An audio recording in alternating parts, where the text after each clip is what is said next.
Rajkot civil હોસ્પિટલમાં ઉંદર પકડવા માટે શરૂ કરવામાં આવી કાર્યવાહી। રાજકોટ સિવિલ હોસ્પિટલમાં ઉંદર ઘૂમતા જોવા મળ્યા।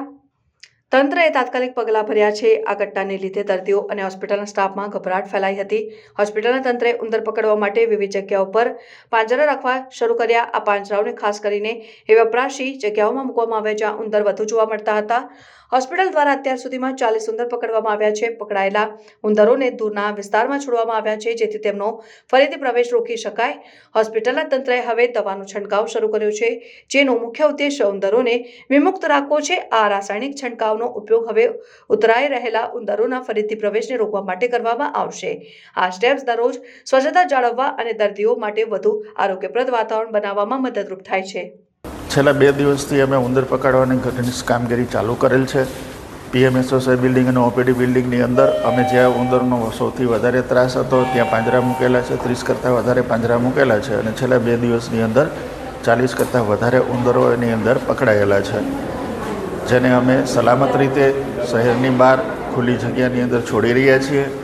ભવિષ્યમાં આ પ્રકારની કોઈ પણ ઉંદરનો કે બીજા કોઈ જીવજંતુનો ત્રાસ ન ફેલાય એના માટે અમે એક પેસ્ટિસાઇડ એજન્સીને પણ રોકેલી છે। પેસ્ટિસાઇડ એજન્સી પહેલી તારીખ પહેલાં એની તમામ કામગીરી શરૂ કરી દેશે। ભવિષ્યની અંદર ઉંદર નહીં, માત્ર ઉંદર જ નહીં પણ વંદા અને ઉધઈ જેવી કોઈ પણ બિલ્ડિંગની અંદર થતી જે કોઈ જીવાતો છે એ થાય નહીં એના માટે અમે એજન્સીને તાકીદ કરેલી છે અને એજન્સી એનું કામ શરૂ કરી દેશે।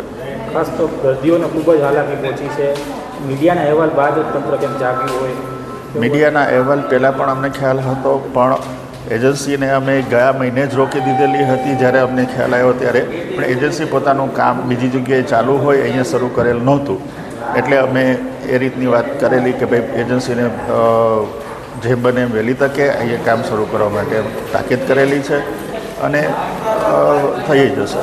ભવિષ્યમાં આ પ્રકારની ત્રાસ ન થાય તેના માટે ઉંદર આવે છે એ ભૂગર્ભ ગટરમાંથી આવી રહ્યા છે। અમે PU સાથે વાત કરીને ભૂગર્ભ ગટરમાંથી પણ જે ગટરના ઢાંકણા છે એને વન વે કરી શકાય અને ભવિષ્યમાં એમાંથી ઉંદર અહીંયા ન આવે એ પ્રકારની વ્યવસ્થા કરવા માટે પત્ર લખેલ છે।